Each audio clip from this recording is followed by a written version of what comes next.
O que é o yoga? Qual a função dos desafios e as crises no caminho? Como se relaciona o xamanismo e as terapias? Estas e outras perguntas serão respondidas por Hernani Fornari aqui no Xamãs Connect Entrevista.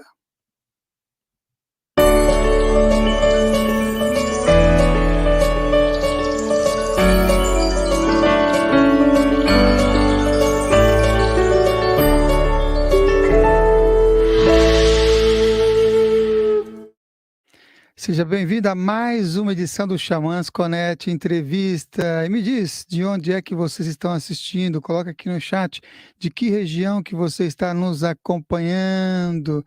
Estou aqui falando de São Paulo e você, de onde está? E já faço aquele convite inicial de vocês se inscreverem aqui no canal. Estamos com uma meta de alcançarmos 100 mil inscritos até dezembro de 2022. Atualmente, 78 mil pessoas estão inscritas aqui no canal e com você a gente vai chegar lá. Leia também a descrição aqui desse vídeo, as formas de você apoiar o canal. Uma delas, compartilhar o link desse vídeo com 3 pessoas para chegarem a mais pessoas que possam se inspirar, se conectar com os assuntos aqui abordados. Apresentamos o programa aqui de segunda a sexta-feira, o Consciência Próspera, que completou 12 anos agora no mês de março de 2022. E em comemoração, nós resgatamos o nome Xamãs Connect do Congresso Internacional de Xamanismo para trazer aqui em formato de entrevista, também ao vivo, só que de terça a sexta-feira. Então, Consciência Próspera de segunda a sexta e o Xamãs Connect Entrevista de terça a sexta-feira. Mais informações, vá lá no Instagram, se inscreva por lá que a gente disponibiliza toda a programação nos finais de semana, aos sábados e domingo, tá bom? Então vamos lá receber nosso convidado, porque eu sei que ele tem bastante conteúdo para falar, até comentei com ele que a gente já tem que marcar outro, porque ele tem muito conteúdo, que é o Hernani Fornari. Bem-vindo, Hernani. Ah, querido, muito bom estar com você de novo, muito prazer. Muita honra estar aqui.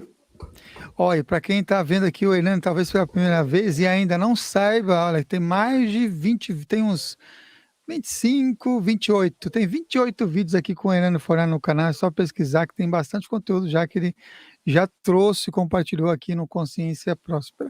E ele, inclusive, fez parte também da turma oficial do Xamãs Connect, do Congresso Internacional do Xamanismo. Depois também vai lá e pesquisa essas informações. Mas para começar, já que eu comecei com a pergunta lá de abertura, o que é yoga, eu vou começar com essa pergunta e também com outra pergunta mais voltada para a jornada do Hernani, que eu gosto de fazer essas perguntas de conteúdo e perguntas também de jornada para as pessoas também conhecerem. O que é o yoga e como é que foi seu primeiro contato com o yoga, Hernani, nessa encadenação? Samuel, essa resposta já dava umas 3 horas de papo da gente aqui. Assim, o que é yoga, né? Yoga tem, sei lá, 5, 10 mil anos, né? A palavra quer dizer unir, união, né? Juntar aquilo que está aparentemente separado. Então, basicamente é isso. E eu acho que a grande esperteza dos sábios antigos foi perceber que uma religião, uma filosofia não ia servir para todo mundo. Então criou-se um corpo de conhecimento que vem dos Vedas. O yoga é uma parte desse corpo de conhecimento. E ele é um subcorpo de conhecimento que também tem várias vertentes, mas sempre dentro... Para mim isso é o mais importante. O respeito, o entendimento da diversidade. Né? Eu acho que foi produzido por esses sábios do Oriente uma complexidade de caminhos com a intenção de servir para todo mundo. Não uma coisa que serve para todo mundo. Né? Não é você que tem que se adaptar a uma coisa. Qual é a coisa que se adapta a você? Então o yoga te oferece um cardápio. Como é que você é? Né? O chamado hinduísmo oferece esse cardápio. No Ayurveda é assim, na Vedanta é assim. Então, todo o caminho, toda vertente que você entrar do Oriente, da Índia, vai estar sempre muito presente a ideia da inclusão, da diversidade. Como é que você se inclui?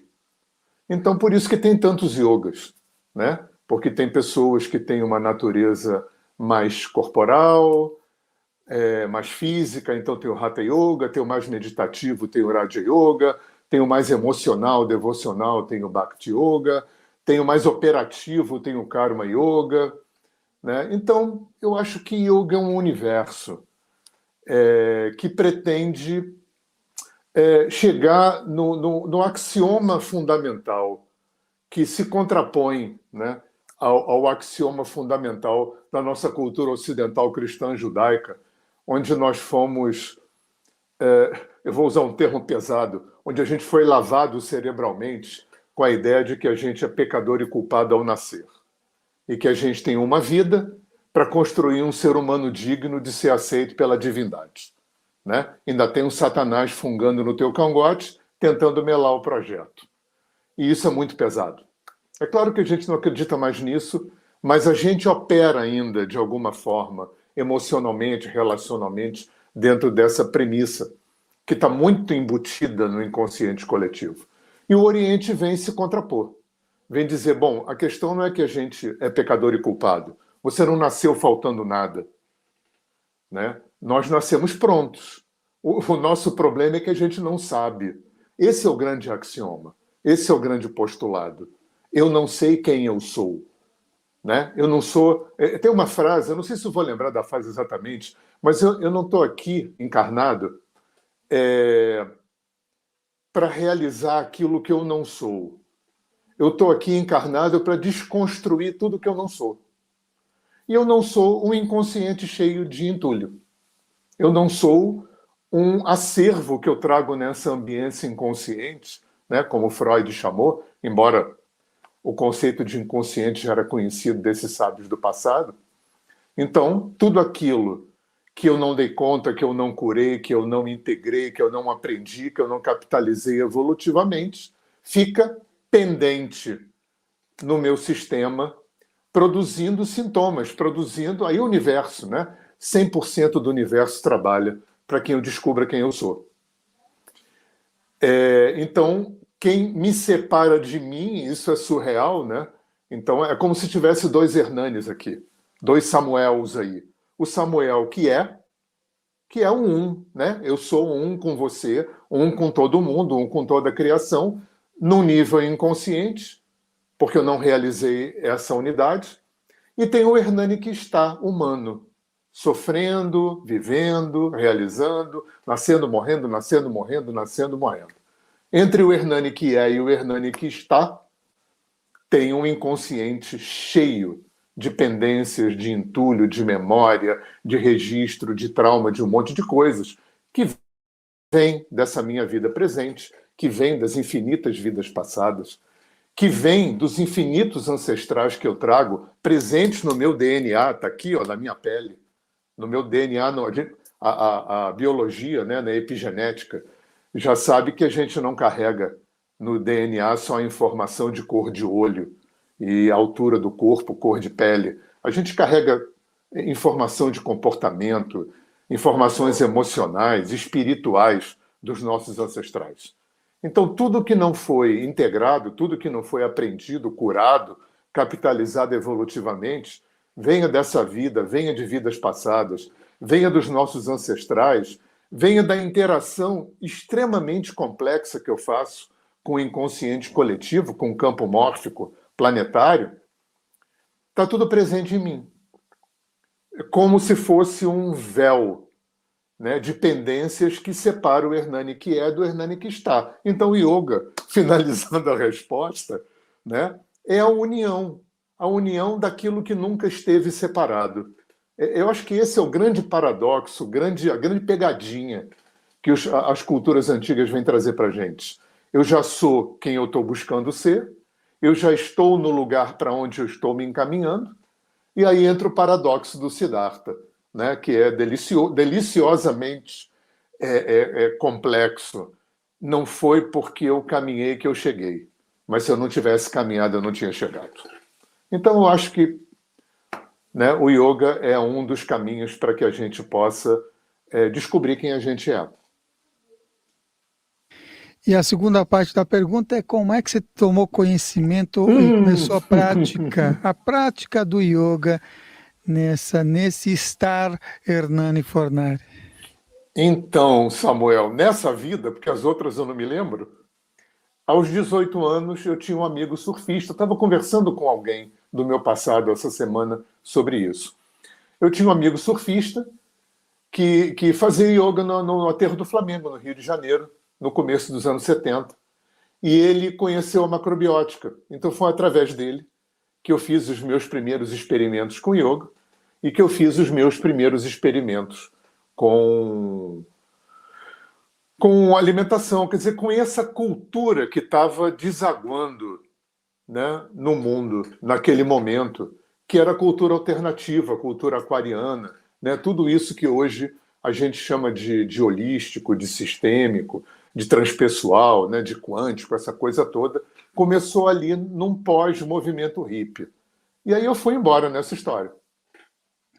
Você citou aqui Vedanta, né? E nessa perspectiva, qual a diferença entre as práticas tântricas e vedantinas? Olha, Samuel, para diferença técnica total, né? Eu até prefiro nem entrar tanto na questão da técnica, porque é de uma complexidade gigante, né? Voltando àquele começo do papo, eu acho que o Oriente ele teve como norte, como meta, como norte mesmo, né? Essa ideia de respeitar a diversidade e produzir um corpo de explicações, de técnicas, de métodos, de abordagens para que pudesse atender à diversidade. Agora, se a gente for olhar em termos de visão de mundo, eu não vejo muita diferença entre Índia, Tibete, China, Japão, África, índio, né? Porque no frigir dos ovos, né, lá na essência do pensamento, me parece, nesse tempo que eu tenho pesquisado, esse postulado central. Eu já sou quem eu sou, só que eu não sei quem eu sou. Para mim, que eu tenho uma mente mais filosófica, né, fica meio por aí. Quando a gente fala de Vedanta, a gente está falando de pelo menos uma dúzia de abordagens diferentes, paradoxalmente diferentes dentro da Vedanta. Então você tem o Adwaita, que é o não dualismo, até o Dwaita, que é o dualismo, e isso dá uma conferência. Você me falou agora da Glória Arieira, né? Eu acho que a Glória Arieira seria a pessoa mais abalizada aqui no Brasil e uma das no mundo para poder falar de Vedanta. E Tantra, só para não fugir, né, para não fugir da resposta, também, né? A gente vai falar de quê? Tantra da mão direita, Tantra da mão esquerda, são duas abordagens absolutamente diferentes. A minha história foi com o Tantra da mão direita, que é o pai do Hatha Yoga. Né? No Tantra da mão esquerda, você busca a união das polaridades com um homem e uma mulher, e no Tantra da mão direita, você busca essa união das polaridades dentro de você. Que beleza. Vamos ver se a gente consegue lá o contato com a Glória para trazer ela para dar uma entrevista Maravilhoso, também. maravilhoso. Já faz um tempo que ela está no radar e de vez em quando aparece ela aqui nos nossos bate-papos do programa. E por falar em pessoas interessantes do caminho, que são meio que sinalizações, quem foi o Swami Tilak e qual o significado do nome espiritual Dharmendra? Então, Samuel, o Swami Tilak foi um ser que passou aqui pela nossa história. Ele era um monge da Índia, ele era um renunciado, era um Swami. Ele não era ligado a nenhuma escola, ele era um Vidyuta Sannyasi, é uma pessoa que simplesmente renuncia, e renuncia inclusive à tradição formal. Né? Ele botou 2 panos laranja no corpo, raspou a cabeça, e dessa forma, sem fundar nenhum ismo, como ele dizia, sem fundar nenhuma instituição, sem aceitar discípulo, sem pedir nada, descalço, ele deu 3 voltas ao mundo sem ter dinheiro. Assim, ele estava com 2 paninhos enrolados no corpo a 50 graus na Turquia, assim ele teve a menos 40 em Moscou, mantendo a mesma a mente com a mesma... Eu perdi a palavra aqui, com a mesma estabilidade. Isso era muito claro, né? E ele teve nos anos 70, depois ele teve nos anos 80, que foi quando eu conheci. Ele ficou uns meses no Brasil, em 83. Em 84 ele faleceu na Espanha. E claro que ele, em volta dele ficou um grupo que até hoje são meus amigos, e cada um tem uma relação diferente. Eu não sou uma pessoa devocional, eu sou uma pessoa mais filosófica, mais prática. Então eu não tenho uma relação clássica de guru-discípulo com ele. Mas ele tatuou, eu vou usar esse termo. Ele imprimiu uma tatuagem. Eu teria que contar uma longa história, como é que foi a minha curta e profunda história com ele, que é bastante interessante. Mas ele foi uma pessoa que imprimiu uma marca em mim, né? Eu era muito jovem e ele foi uma pessoa bastante importante. Ó, depois a gente vai resgatar então essas histórias aí Ah, tem também, muita história. nesse contato. Eu ia fazer a pergunta de o que é, mas eu vou preferir fazer um pedido de relação e se você faz uma relação, porque eu sei que a pergunta também levaria mais, no mínimo, mais 1 ou 2 horas de fala, que são os chakras. Mas qual é a pergunta relacionada aos chakras que eu vou trazer aqui? Porque eu sei que você também tem outros estudos e de uma pessoa, inclusive, que eu admiro bastante, que é como é que você vê a relação entre os chakras com, ou melhor, entre os bloqueios dos chakras e as chamadas couraças, cintas ou anéis do William Reich. Olha só, bacana, hein? Pois é, como tudo de Oriente, Samuel, que é muito milenar, tem muitas explicações. Você vai encontrar... Quando eu estava estudando, lá atrás, fazendo as minhas formações, eu pirei com a literatura, porque um livro conceitua de uma forma, outro livro conceitua de outro, relaciona com órgãos, com glândulas de um jeito, outros com outros, com cor, aquela coisa toda, até que um monge taoísta, que era meu vizinho, o querido Francisco Mourão, que é uma pessoa riquíssima para você trazer aqui, eu fui pedir help para ele, porque eu estava fazendo um trabalho onde eu estava pretendendo, arrogantemente, prepotentemente, fazer um cruzamento dos pulsos chineses com os pulsos do Ayurveda. E estava pirando, porque não tem uma linearidade, né? Você pega no norte da China, um ponto vai aferir tal órgão, no sul da China aquele ponto já afere outro, e eu pirei com aquilo, fui bater na porta do Mourão, o Mourão morreu de rir e falou, olha só, você está se esquecendo do principal, que essas culturas, elas tinham um olhar holográfico para a vida, elas tinham um olhar multidimensional, e você está tentando trazer isso para um olhar mecanicista e cartesiano. Aquele foi um divisor de águas para mim no meu estudo de Oriente e que depois se refletiu no meu estudo de África, no meu estudo de Índio, porque essas culturas todas têm em relação à vida um olhar multidimensional, um olhar holográfico, que não é um olhar mecanicista e cartesiano.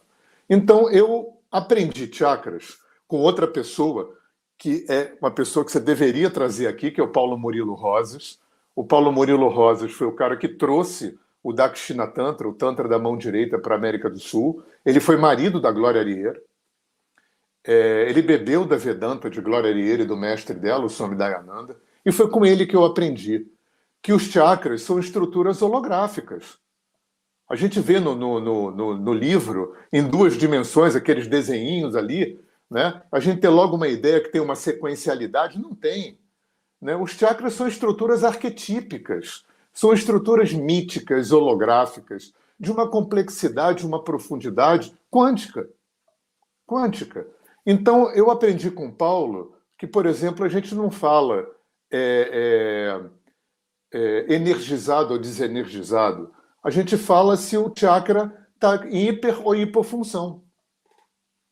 Porque uma das técnicas que a gente aprende no Dakshina Tantra para poder fazer algum tipo de anamnese, né, é esse vaso comunicante. Né? Se está hipo aqui, é porque está hiper em algum lugar. Isso vai incluir um olhar para o comportamento, para as atitudes, para a expressão facial, para a forma como você se relaciona, como você lida com as suas emoções, e aí cola com Reich.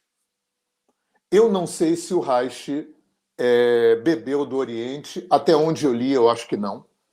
A única menção que eu vi do Reich fazer ao Oriente foi no Revolução Sexual, quando ele exorta que os clientes e os terapeutas não façam yoga, porque yoga privilegia o controle. Ali ficou muito claro para mim que ele não tinha a menor ideia, ele não entendeu, ele não acessou o que o yoga quer dizer com controle. Não tem nada a ver com o que a psicanálise e a psicologia fala de controle. São dois conceitos de controle totalmente diferentes. Então eu tenho a impressão que o Reich não bebeu.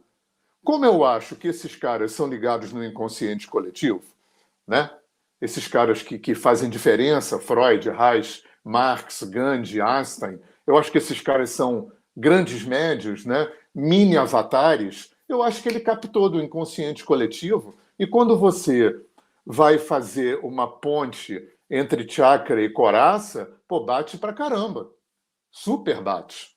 Mas aí também dá um congresso isso aí, né, Samuel? Isso aí dá horas de papo. Verdade. Você falou depois que veio depois do yoga, depois dos contatos com o Oriente, depois você bebeu em várias fontes da África e depois você citou o índio. E como é que foram os seus primeiros contatos, então, com o xamanismo? Uhum. Então, com o meu primeiro contato com o índio foi aos 12 anos, quando eu passei 15 dias no posto Leonardo Vilas Boas, no Xingu, porque meu pai era muito amigo dos irmãos Vilas Boas. E eu tive com o Camaiurá, eu conheci o Aritana, conheci Pajé Sapaim, né, muito antes deles ficarem conhecidos e famosos, no tempo que só se chegava de avião. Então esse foi meu primeiro contato com índios. Os Yalapiti, os Camaiurá, os Calapalos, Ticão, né, foi aí. Agora, meu primeiro contato com o xamanismo foi a partir de uma pessoa que eu acho que teve no Xamã Connect, que é o César Cruz, que é uma pessoa maravilhosa. Hoje ele é meu vizinho, mora aqui perto, numa ecovila que foi fundada pelo Orivaldo Gomes, que foi aquele instrutor de yoga que faleceu o ano retrasado. E o César Cruz foi a primeira pessoa que eu comecei a ouvir falar de xamanismo. As primeiras tendas do suor que eu fiz foi com o César Cruz. Mais para frente eu conheci o Tony Paixão, o Carlos Sauer, né, que foram as pessoas que foram referência, são, né, referência no xamanismo norte-americano. Uma coisa engraçada, Samuel, eu durante um tempo eu tinha uma culpa, porque eu tenho muito mais conexão, eu acho que a palavra é essa, afinidade com o índio americano do que índio brasileiro. E aquilo me dava uma culpa, né, e tal. Enfim, apesar de eu ter conhecido o índio brasileiro naquela minha viagem dos 12 anos, antes de conhecer índio americano. E aí eu descobri um dia, morri de rir com isso, é porque a minha geração via filme de Bang Bang. E a gente ficava torcendo para os índios. E a gente ganhava, eu estou falando a gente porque o Bu e o Bill, que você conhece bem, já tiveram no Xamã Connect também, o Bu e o Bill tinham a mesma coisa quando eram crianças. Ganhavam Forte Apache e jogavam fora os soldadinhos. Ficavam só com os índios. Eu vim conhecer índio americano através do Tony e do Carlos Sauer. Primeiro o Nelson Turtle, que foi o líder dos Cheyennes do Sul dos Estados Unidos. Depois o Crow Bear, que era um Sundancer, que era um Mohawk. Todos eles já faleceram.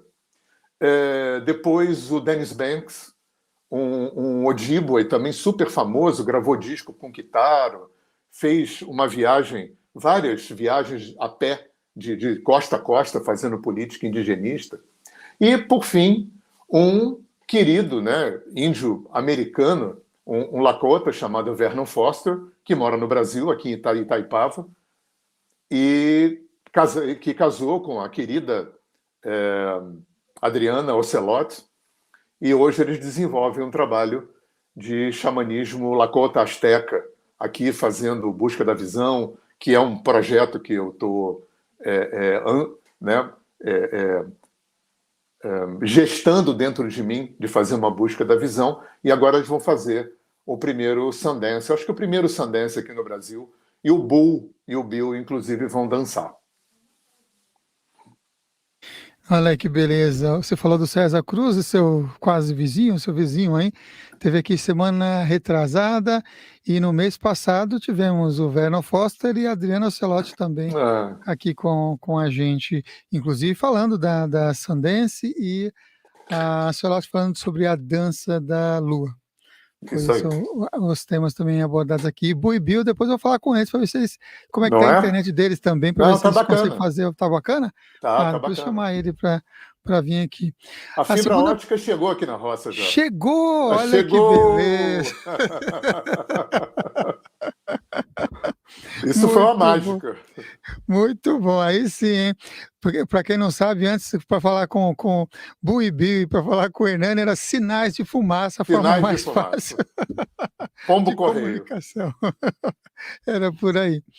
A segunda pergunta que eu fiz lá na abertura do programa é uma pergunta mais existencial e que você pode também trazer aí uma resposta de vivência de vida e terapêutica também, que é como, qual é a função, né? Qual é a função dos desafios e das crises no decorrer do nosso caminho da vida, no decorrer da nossa jornada de crescimento, desenvolvimento, ou caminho evolutivo, ou algo assim? Uhum. Claro, eu não vou te dizer como é, eu vou te dizer como eu acho que é, né? Porque tudo é assim na vida, né? A gente só acha. Até agora eu acho que é assim. Samuel, eu acho assim, quem quer que seja Deus, mora dentro de mim, de você e de todo mundo. E esse Deus, que é aquele que eu falei do Hernani que é, do Samuel que é, né? Esse Deus dentro de mim trabalha para que o Hernani que está possa se integrar no Hernani que é.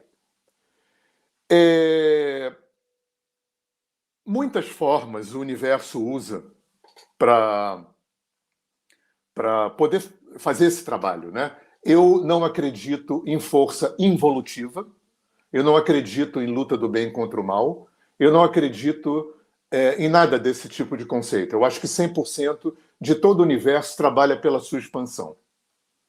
O que eu acho que existe, Samuel, é que algumas religiões entenderam errado, equivocadamente, a função de colocar obstáculo, a função de colocar prova, teste, resistência, né? E acabou se dando a essa função um caráter moral, de bem e de mal. Para mim, um exemplo que é muito claro disso, já que a gente falou de Oriente, a função do demônio na mitologia hindu é completamente diferente do Satanás cristão, né? Na Índia não tem essa concepção de luta do bem contra o mal. O demônio está a serviço de Deus. O demônio é aquele que vem colocar obstáculo, é aquele que vem colocar resistência, é aquele que vem colocar teste e prova. Né? Paulo de Tarso já falava do demônio que habita dentro de mim. Mas algumas religiões resolveram olhar para essa função divina de colocar resistência, obstáculo, teste e prova como uma força que se opõe. Então, essa é o primeiro axioma, vamos dizer assim, que é presente no meu trabalho. Então, se não existe Satanás cristão, se Deus não castiga, se Deus não é arbitrário, se não tem azar nem acaso, o que sobra? Ressonância e sincronicidade, que são os dois braços da lei do karma, né? Dois braços da lei do karma que vêm operar, né, nessa função universal cósmica de promover o quê? A autorrealização de toda a criação. Né? Vamos lembrar que eu já fui criado pronto, só que eu não sei quem eu sou. Se eu não sei quem eu sou, e no meu psiquismo o Criador me fez com um nível inconsciente tão gigante, né? Eu não lembro nada de vida passada, não lembro nada dos meus ancestrais, não lembro do que eu faço quando durmo. 1/3 da minha vida eu vivo e acordo de manhã na cama e esqueço. Lembro pouco da minha infância, nada da minha gestação. Então eu tenho um nível inconsciente muito gigante. Então o universo trabalha, eu vou trazer um pouco para a terapêutica, tá? O universo trabalha também a partir dos sintomas. Então eu trabalho, no meu trabalho, olhando para as emoções dolorosas, né? Tristeza, medo, raiva, angústia, baixa autoestima, menos-valia, bababá, tudo aquilo que provoca limitação e sofrimento, eu olho para isso como sinalizador. Formas que o campo, o sistema, o universo tem de me sinalizar que tem questões dentro de mim que estão pendentes, que eu não resolvi, não curei, não integrei. Isso acontece dentro de mim com essas emoções e acontece fora de mim com o quê? Com os eventos. Então, eu trabalho com a ideia de que Deus, que mora dentro de mim, que trabalha pela minha integração, co-cria no meu campo todas as testes, provas que eu preciso viver, exercícios, resistências, obstáculos, que eu preciso experimentar e viver para poder acessar e trabalhar as questões pendentes que eu trago dentro de mim. Tudo que eu vivi em vidas passadas, que eu não curei, não resolvi, não aprendi, pulam para as vidas seguintes. Tudo que gerações de uma família não conseguiram, ou não puderam, não quiseram, enfim, ou não souberam aprender, curar, resolver, pulam para gerações seguintes. Eu trago isso tudo dentro de mim, só que com um dificultador, um desafiador. A maior parte disso tudo num lugar que o Freud chamou de inconsciente. Então, o universo fica fazendo o quê? Produzindo sintoma.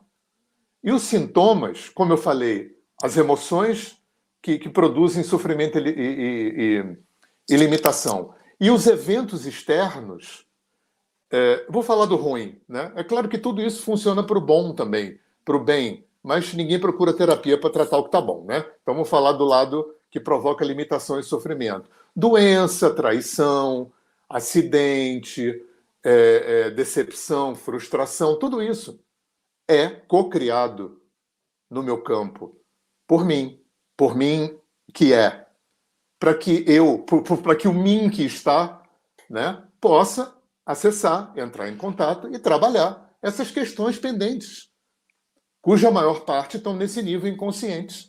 E que eu, como o nome diz, não é consciente, eu não tenho consciência da maior parte disso. Então, o Criador, né, que é meio doido, que é doidão, mas que não é burro nem mau, se por um lado ele me criou com uma ambiência inconsciente que é muito maior do que o consciente, por outro lado, o universo inteiro está o tempo todo, dentro e fora de mim, trabalhando pela minha integração. Então, essa é a forma como eu olho para isso, né? E aí eu queria falar uma coisa que eu aprendi, só para deixar um presente aí para quem está me ouvindo. Pode ser que sirva para vocês, porque serviu para mim e serve até hoje. Eu aprendi com um querido que foi meu professor, uma pessoa muito importante na minha vida, que já foi para outro plano, o Alex Faust. E o Alex, em terapia, me dizia assim, sempre que aconteceu uma coisa ruim com você, difícil, complicada, interna ou externamente, faz duas perguntas. A primeira não é para responder. É por que eu atraí? Por que eu co-criei isso? Isso não é para responder, porque nem sempre a gente vai saber, né? Visto que a dimensão inconsciente é muito grande. Isso é para reensinar o cérebro a operar em outras vias neurais, para criar outras sinapses. Sabe por quê?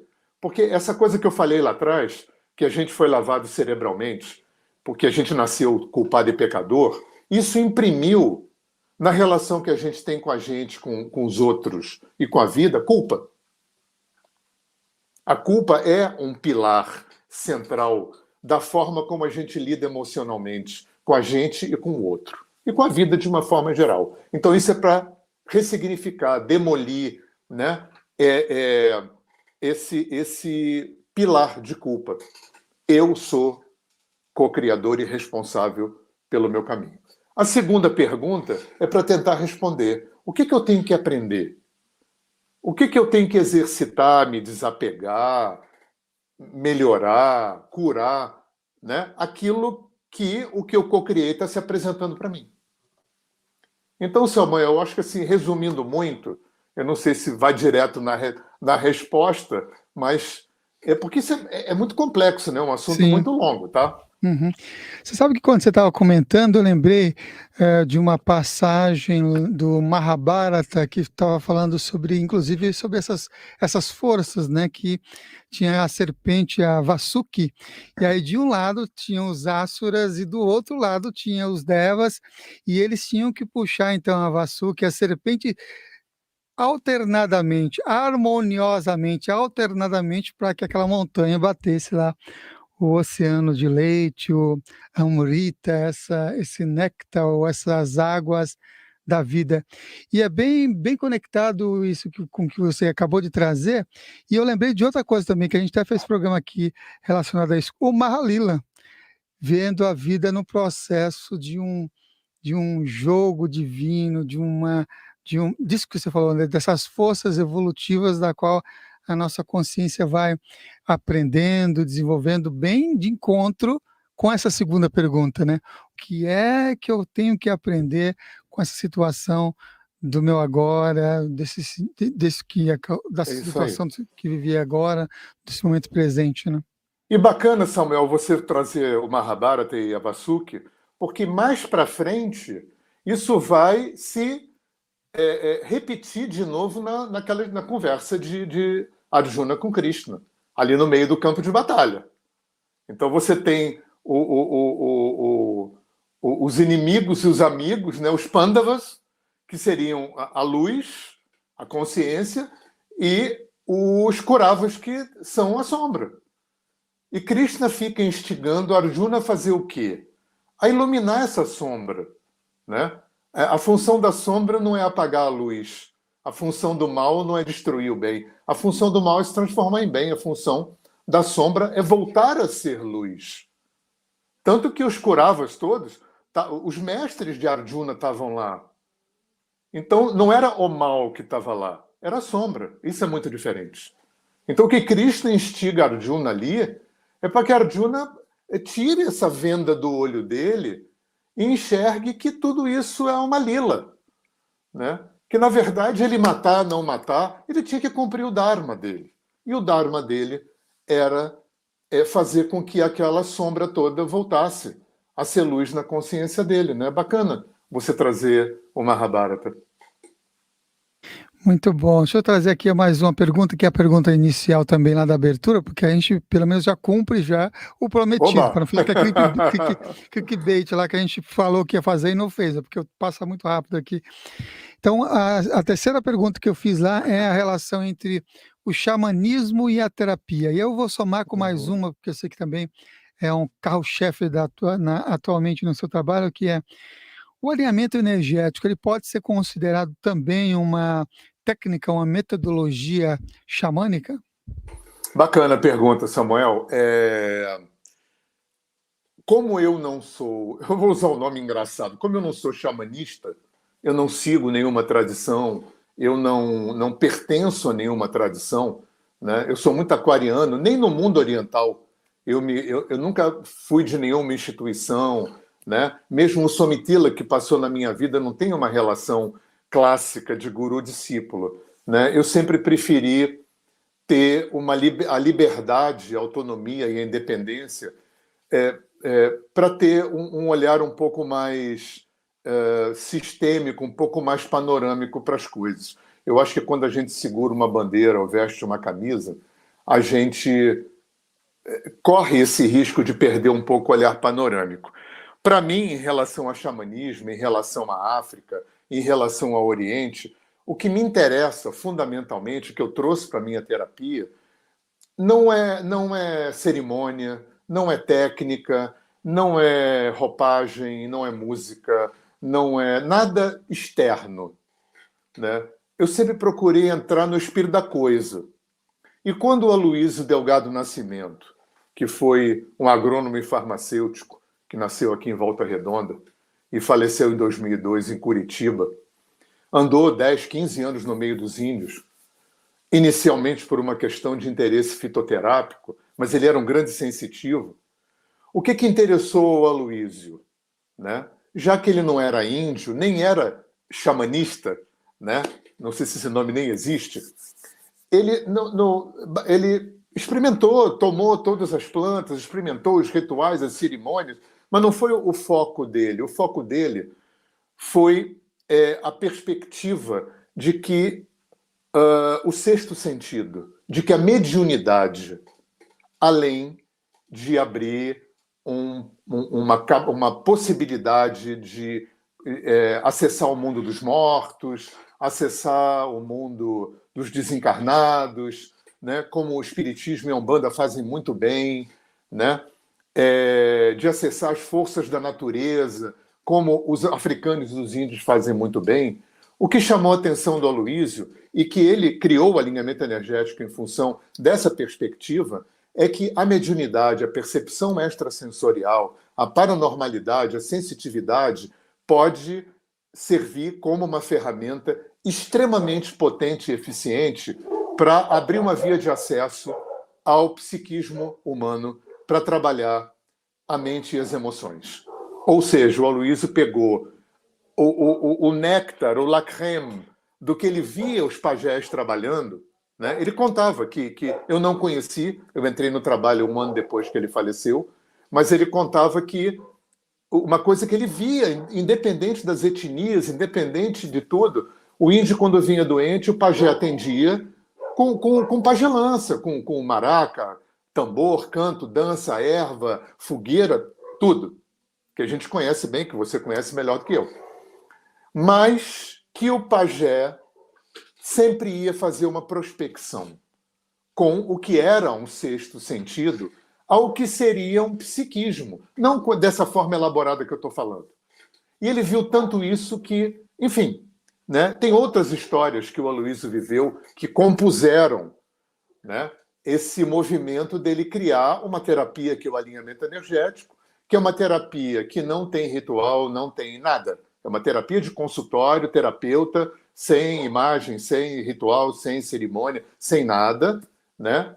Então, o desafio dele foi trazer essa técnica, né, mediúnica para consultório. Ou seja, a gente trabalha com o mesmo material que um psicólogo e um psicanalista trabalham pela via mediúnica. Mas eu nem uso esse termo mediúnico, porque esse termo é termo do espiritismo. O médium é uma pessoa que media o mundo vivo do mundo morto. E no alinhamento energético não tem um mundo morto. No alinhamento energético tem psique, emoções, né, que é onde circula o mundo da terapia. Então, o alinhamento é xamanismo na medida em que o Aloísio bebeu, pescou, né, do mundo indígena esse ponto. A capacidade que a mediunidade tem, porque ele só conhecia espiritismo e umbanda, né? Não passava pela cabeça dele que mediunidade poderia fazer alguma coisa além de desmanchar magia negra, encaminhar mortos do umbral, encaminhar obsessor, né? Atender pessoas como a Umbanda faz com as entidades, que é maravilhoso. Mas nunca tinha ocorrido a ele essa possibilidade de que essa mediunidade poderia também abrir uma via de acesso ao psiquismo humano para fazer terapia.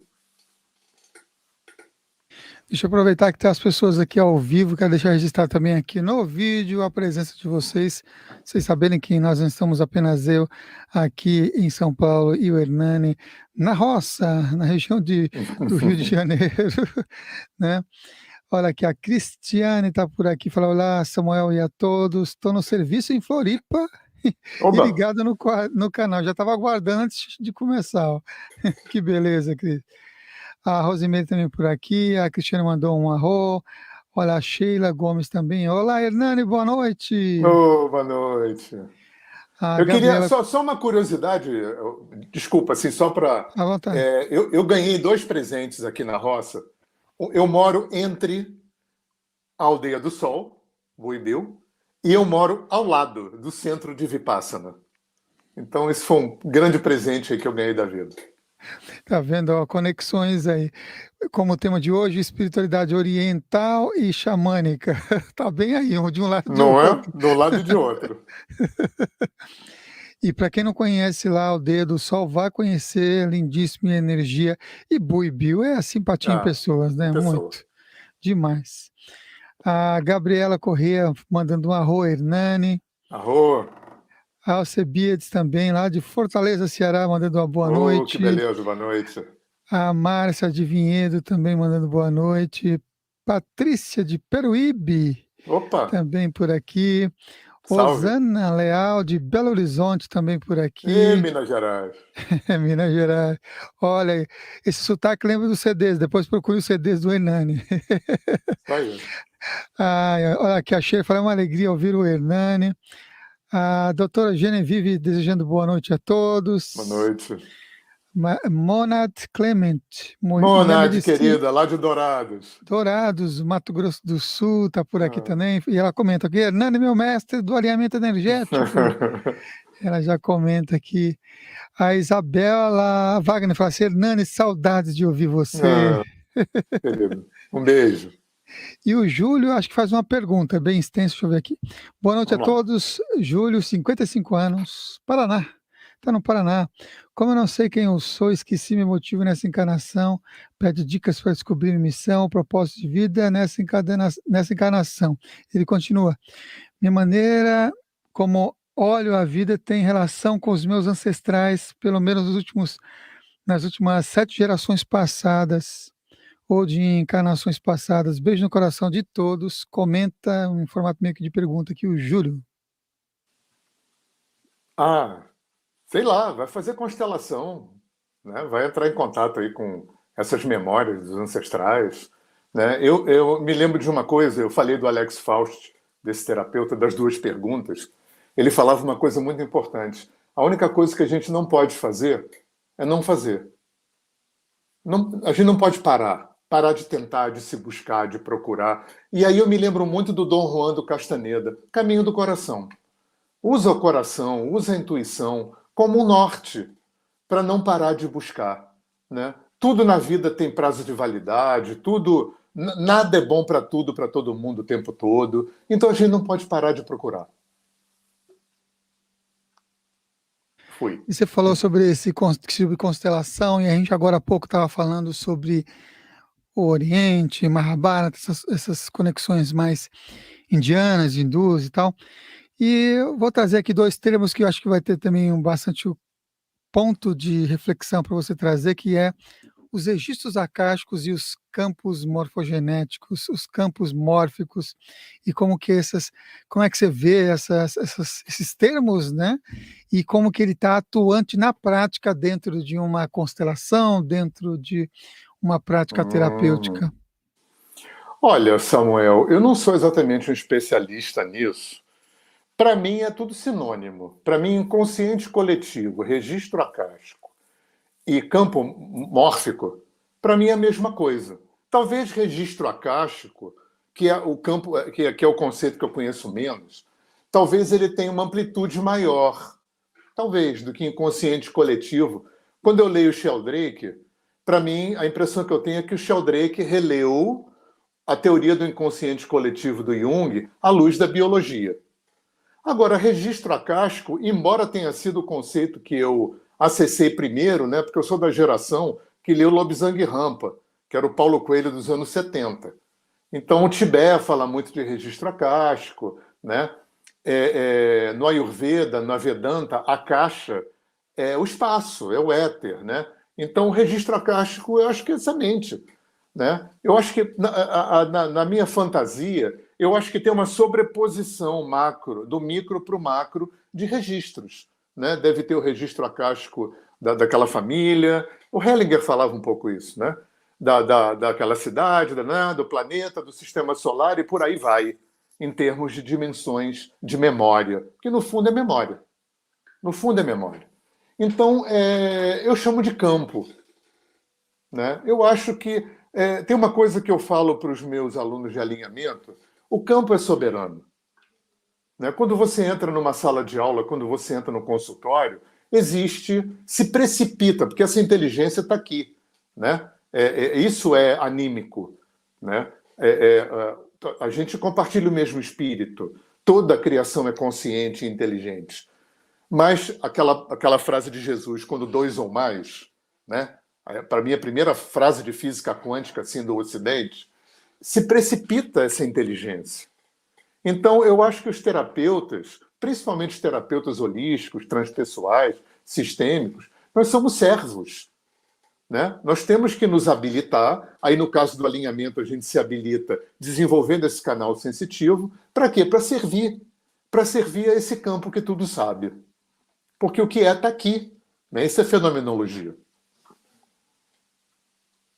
Aí você nessa sua fala já trouxe, né, um sentido de convergência entre uma espiritualidade do Oriente, uma espiritualidade xamânica, Com a certeza. física quântica e todas essas possibilidades Isso que estão aí. aí presentes num campo ou num trabalho terapêutico, né? Olha aqui, tem mais saudações. A grande professora Hernani está falando aqui, a Juliana.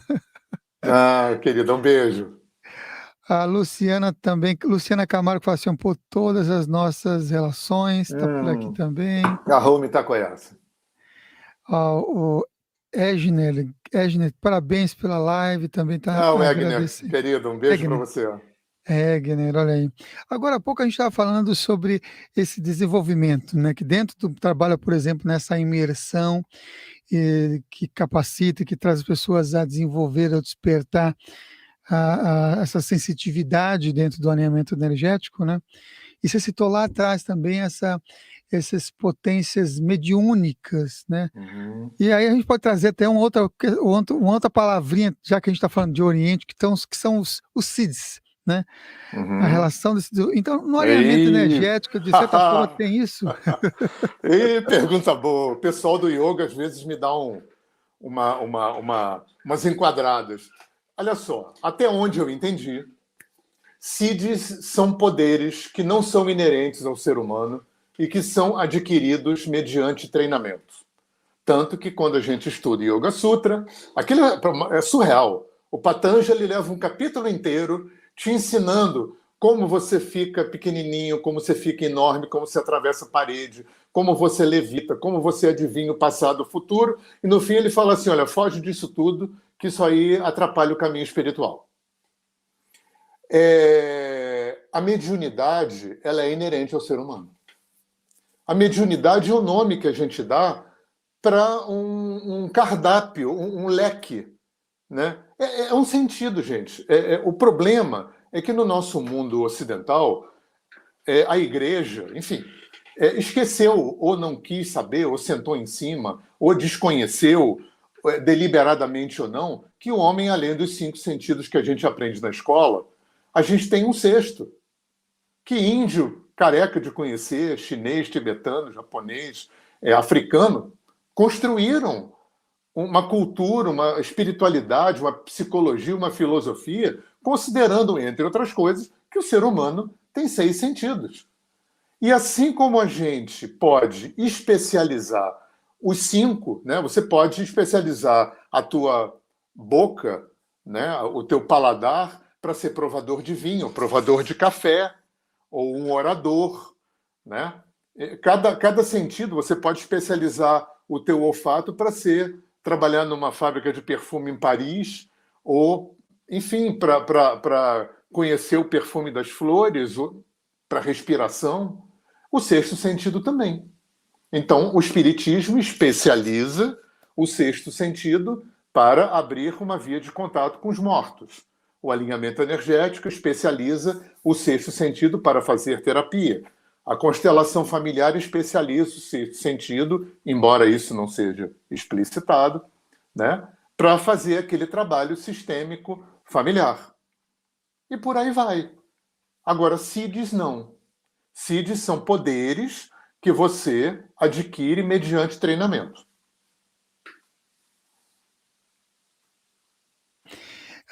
Muito bom. Hernani, tem uma questão aqui que pode ser que até os que você falou do yoga que poderiam querer te enquadrar em relação aos termos em si. E aí quem acompanha a gente tem também, ontem nós tivemos um bate-papo aqui sobre a abordagem integral do Kim Wilber. E aí a minha pergunta também tem esse sentido, porque tem a ver com essa perspectiva, e aí eu quero saber também que você trazer aqui a sua opinião. Qual é a diferença que você faz entre uma mistureba e uma abordagem integral, ou uma integração de Eita! conexões? Olha, eu vou te falar, Samuel, eu fui muito chamado de Salada Yoga e Mistureba, né? Eu fui instrutor de yoga durante 15 anos. Eu fui, durante 2 ou 3 ou 4 anos, eu fui vice-presidente da Associação Referência no Brasil, que é a Associação Brasileira de Instrutores de Yoga. Fui, durante 5 anos, professor desse curso de formação. E eu fui muito chamado, não na associação, mas no mundo do yoga, porque eu vou voltar para uma outra história que eu acho que eu englobo mais. Eu acho que o mundo precisa desse atrito entre o heterodoxo e o ortodoxo. Eu tenho um texto, inclusive, um vídeo na minha página, no meu canal no YouTube sobre isso. A importância do heterodoxo, do conservador, do ortodoxo, e a importância do heterodoxo. Né? Eu vou focar aqui na espiritualidade, terapia, nesse mundo aqui, mas eu acho que isso funciona para tudo. Tem aqueles que conservam. Se não fossem os conservadores, o conhecimento se perderia. Se não fossem os heterodoxos, o conhecimento também se perderia. Porque a tendência de quem conserva é empedrar, cristalizar. Paralisar o quê? Botar numa redoma de conservação, de proteção da tradição. Então precisa do heterodoxo, que é aquele cara que relê, né? Como foi Santa Teresa, São Francisco no catolicismo, é o cara que relê, é o cara que pega aquele conhecimento e readapta, porque, gente, o mundo vai correndo. E nada que paralisa, cristaliza em pedra, subsiste. É tanto que nos Vedas você tem o Shruti e tem o Smriti. Você tem o Shruti, que é aquela estrutura dos 4 Vedas revelados. E você tem o Smriti, que é o quê? Os comentários. E os comentários foram se sucedendo conforme as civilizações, a humanidade foi mudando. Porque o homem vai mudando. E aquilo de 100 anos, 200, né? Hoje em dia é muito mais rápido, né? Aquilo de 1 ano atrás já não serve mais, mas antigamente era mais lento. Né? 1000 anos depois já mudou tudo. Então, para aquilo não ser perdido, essa foi uma grande malandragem dos grandes sábios do passado, é criar esse corpo de conhecimento, como eu falei lá no início, privilegiando a diversidade e privilegiando a impermanência. Eles sabiam que se não adaptasse, aquilo se perdia no tempo. Então, é muito importante o heterodoxo e o ortodoxo. Trazendo para a tua pergunta, aí, Samuel, é uma questão de ética. Tem a boa mistureba e a mistureba ruim. Né? Eu uso 2 palavras só para me nortear dentro de mim. Eu acho que tem a integração e a mistureba. Mas eu inventei isso para mim, tá? Para mim, a mistureba é gente que faz uma salada no mau sentido por algum motivo escuso. Ou para enganar as pessoas, ou para ficar rico, ou sei lá, né? Por algum motivo não ético, não dármico. Agora, tem as pessoas que eu espero estar inserido nesse time, são as pessoas que espontaneamente, por karma, por sei lá por quê, são heterodoxas. São as pessoas que não, nessa vida, não se enquadram em pertencer. Eu vivi muita culpa com isso. Eu fui muito sacaneado, assim, né? De mistureba, salada yoga, porque é aquela coisa que eu aprendi com meu pai. Meu pai dizia isso. Quando você veste uma camisa ou segura uma bandeira, e é necessário que tenha quem segure bandeira e vista a camisa, que são os ortodoxos, mas você corre o risco de perder o olhar panorâmico, que são os heterodoxos. E a vida quis que eu fosse um heterodoxo. Então eu fui um mistureba. Eu sou uma pessoa que construiu o meu caminho, é o meu caminho, a minha igreja é dentro de mim. O meu sistema filosófico, visão de mundo, a minha religiosidade, minha espiritualidade, foi toda forjada num caldeirão interno. Que a vida, que o karma, sei lá por quê, que eu fui assim. Né? Então, eu sou um mistureba. Agora, a gente conhece, né, Samuel? Você sabe tão bem quanto eu, né? Discernir qual é a boa mistureba e qual é a mistureba que não é legal, né? E eu espero que todo mundo tenha esse bom discernimento, mas que não fique naquele pé atrás só porque não é uma tradição, só porque não é um caminho milenar, é ruim. Não, não é. Não é, necessariamente. O mesmo perigo que o ortodoxo tem de ficar fundamentalista e fanático, e tem ortodoxos fundamentalistas e fanáticos, tem heterodoxos que são porra louca, que são né? Vou usar um termo que eu já ouvi a meu respeito, que não é nada politicamente correto, o samba do crioulo doido, que era o nome de uma música, né? Dos anos 70. Né? Mistureba, salada yoga. Então, o mundo caminha graças a esse atrito entre o ortodoxo e o heterodoxo.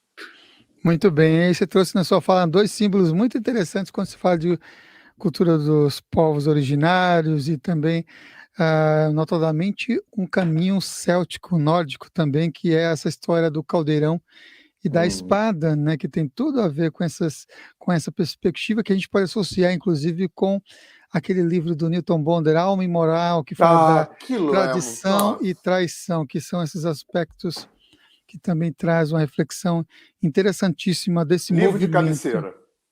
Olha aí, que beleza. Eu já Você vi assistiu a peça? mas 4 vezes. Que legal. É demais, é impressionante. Demais, demais. Muito bom. Deixa eu colocar aqui, estamos chegando já ao final, mas deixa eu colocar aqui a pergunta e a saudação das pessoas. A Paula pede para você falar, boa noite, pode falar um pouco sobre agroecologia? Ela leu aqui seu currículo aqui na descrição, eu acho. Olha, Paula, eu trabalhei quase mais de 10 anos da minha vida com agroecologia. Eu escrevi um dos primeiros livros de agroecologia publicados no Brasil. Eu e o Hiroshi, né, meu querido Edson Hiroshi, e a gurua da gente, que é a doutora Ana Maria Primavesi. Então, os nossos 3 livros foram das primeiras publicações em língua portuguesa. Eu fui fundador e o penúltimo diretor da Conatura, que foi a primeira ONG no Rio de Janeiro, que funcionou por 25 anos, trabalhando com orgânicos. Mas eu te confesso que eu estou bastante desatualizado. Eu moro na roça, eu faço horta, cuido de pomar, não uso produto químico, mas eu estou defasado da técnica, tanto que a agroecologia evoluiu para agrofloresta, para citropia, e eu fiquei perdido. Eu não conheço muito essa área, porque eu viajo dando curso, trabalho com terapia, e nas horas vagas eu trabalho muito com música, eu tenho um estúdio em casa, então eu não li mais, eu fiquei desatualizado tecnicamente com agroecologia. Você sabe se o Hiroshi mantém lá na comunidade ou não? Sim, ele está com uma segunda ecovila agora. Que beleza. Depois ver se consigo falar com ele para ver se ele fala direto também. Maravilhoso. Ele também é outro violeiro, hein? Outro violeiro. Violeiro, yogi, cozinheiro, agricultor. Ele é um multitalento, assim, maravilhoso. Muito bem. A Patrícia manda boa noite. Boa noite. A Lúcia Costa também manda boa noite. Boa noite, Lúcia. O Edna mandou mais um parabéns pela live. Obrigado, querido. Dá um beijo na Gabi. Olha, e a Cristiane fala assim, que fala linda, o universo trabalhando para mim, a construção, a evolução. Com certeza. Olha, trabalhando lá em Floripa e anotando as coisas. Que legal, hein, Cristiane? Muito bom. A Sheila por aqui fala assim, Hernani, tirei um guardião, ó, encaixe divino. Quer falar sobre esse guardião? Ele é um guardião do pertencimento, né?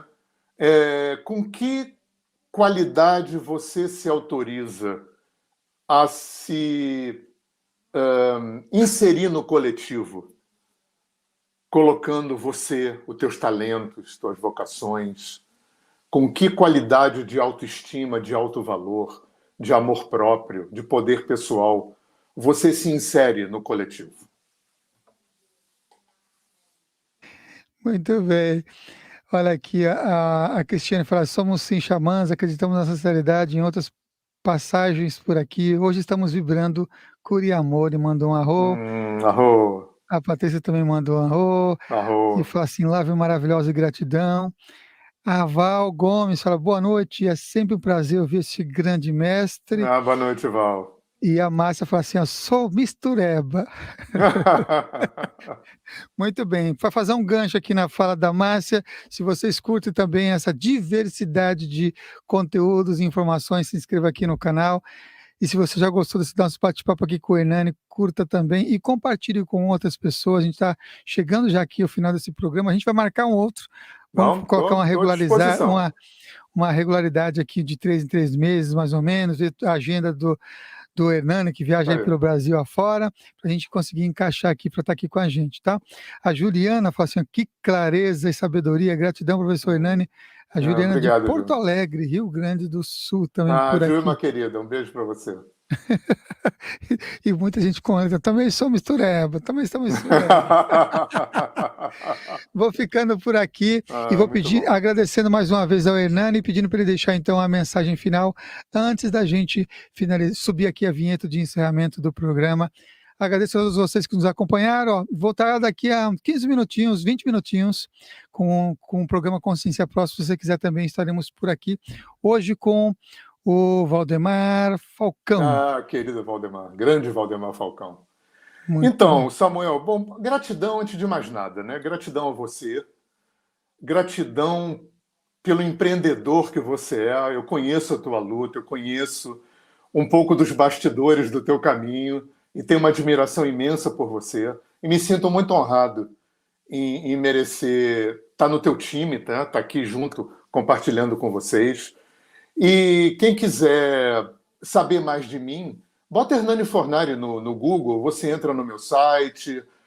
Eu tenho 2 ou 3 canais de vídeo no YouTube, tenho Instagram, tenho Facebook, tenho música no Spotify, no Deezer, no YouTube.